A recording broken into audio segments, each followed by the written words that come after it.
ওকে তুমি এমন করো না, আমাকে ক্ষমা করে দাও। আমার ভুল হয়ে গেছে, আমি সব মেনে নিতে পারছি না। আমার অনেক বড় ভুল হয়ে গেছে, আমি তোমাকে কারোর সাথে দেখতে পারবো না। আমাকে ক্ষমা করো প্লিজ, আমার অনেক বড় ভুল হয়ে গেছে। আরে আপনি এগুলো কি করতেছেন? হ্যাঁ, আপনার পা ধরছেন কেন? পা ছাড়েন। দাঁড়ান দাঁড়ান দাঁড়ান। কি সমস্যা? আপনি এরকম শুরু করছেন কেন? আমার সাথে পা ধরছেন কেন? কারণ আমি আমার ভুলটা বুঝতে পারছি, আমি কত বড় অন্যায় করছি সেটা আমি বুঝতে পারছি এবার। তুমি আমার স্বামী, আমি তোমাকে কখনো ভালোবাসিনি, কখনো সম্মান করিনি, কিন্তু আজকে যখন তুমি আমার কাছ থেকে হারিয়ে যাচ্ছ তখন আমি বুঝতে পারছি তুমি আমার জীবনে কত বড় সম্পদ। তুমি আমার বোনকে বিয়ে করছো, প্রেম করছো, এগুলো আমি কোনোভাবে মেনে নিতে পারছি না। তোমার পাশে অন্য কাউকে দেখে আমার ইচ্ছে করছে আমি তাকে খুন করে ফেলি।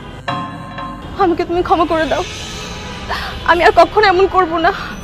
আমি তোমার সাথে সংসার করতে চাই। আমি রাগের মাথায় তোমাকে ডিভোর্স লেটার পাঠিয়েছি, ওটা আমি উইথড্র করে ফেলবো, এখন অনেক টাইম আছে। তুমি এখন থেকে যেভাবে বলবে আমি সেভাবে চলবো, যা চাইবে আমি তাই করব। তারপর তুমি আমার বোনকে বিয়ে করো না প্লিজ, আমি শুধু তোমাকে চাই, আমি আর কিচ্ছু চাই না। আপু, তুই কি সত্যি দুলাভাইকে চাস? হ্যাঁ বোন, আমি আমার স্বামীকে চাই। প্লিজ বোন, আমার স্বামীকে আমার কাছ থেকে কেড়ে নিস না প্লিজ, আমি তোর কাছে ভিক্ষা চাইছি, আমার স্বামীকে আমার কাছ থেকে কেড়ে নিস না তুই। মা, আমরা সাকসেস। সাকসেস মানে? জামাইয়ের সাথে তানিয়ার কোনো বন্ধুত্ব নেই, প্রেমও নেই, ভালোবাসে না, বিয়েও ঠিক হয়নি। এটা পুরাটাই একটা নাটক। নাটক মানে? হ্যাঁ আপু, ওই দিন যখন তুই দুলাভাইয়ের সাথে ঝগড়া করে বাসায় চলে আসলি, দুলাভাই ফোন দিয়ে আমাদের সব কিছু বলছে। তখনই আমি আর মা মিলে সিদ্ধান্ত নিলাম কিভাবে তোর সংসারটা বাঁচানো যায়। এমন একটা কিছু করতে হবে যেন তুই দুলাভাইকে ডিভোর্স না দিস, আবার দুলাভাইয়ের কাছে ফিরে যাস। তখন আসলে আমি চিন্তা করলাম কি করা যায়।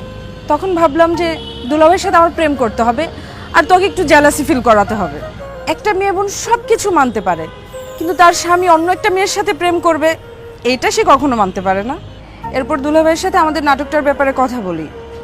দুলাভাইয়ের নিজের সংসার বাঁচানোর জন্য আর তোকে এত বেশি ভালোবাসে, আমাদের সাথে নাটকে রাজি হয়। এরপর দুলাভাইকে আমার বাসায় নিয়ে আসে, বলি যে দুলাভাইয়ের সাথে প্রেম, আমি দুলাভাইয়ের গার্লফ্রেন্ড। আসলে এই সব কিছুই ছিল শুধু তোকে জ্বালানোর জন্য।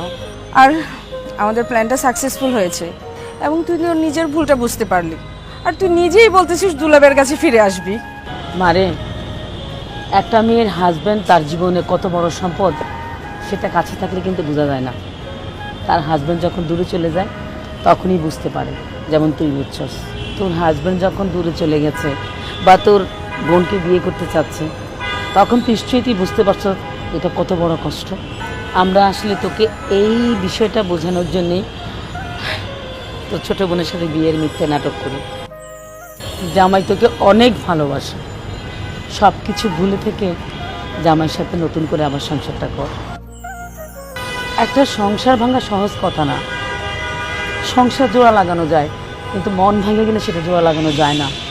মন ভাঙা, মসজিদ মন্দির আবাদত ভাঙা একই কথা মা। তুই আর জামার মনটা ভেঙে দিস না, তোরা এক হয়ে যা। বিশ্বাস করো সোনিয়া, আমি তোমাকে অনেক ভালোবাসি, তোমাকে ছাড়া আমি থাকতেই পারবো না। তাই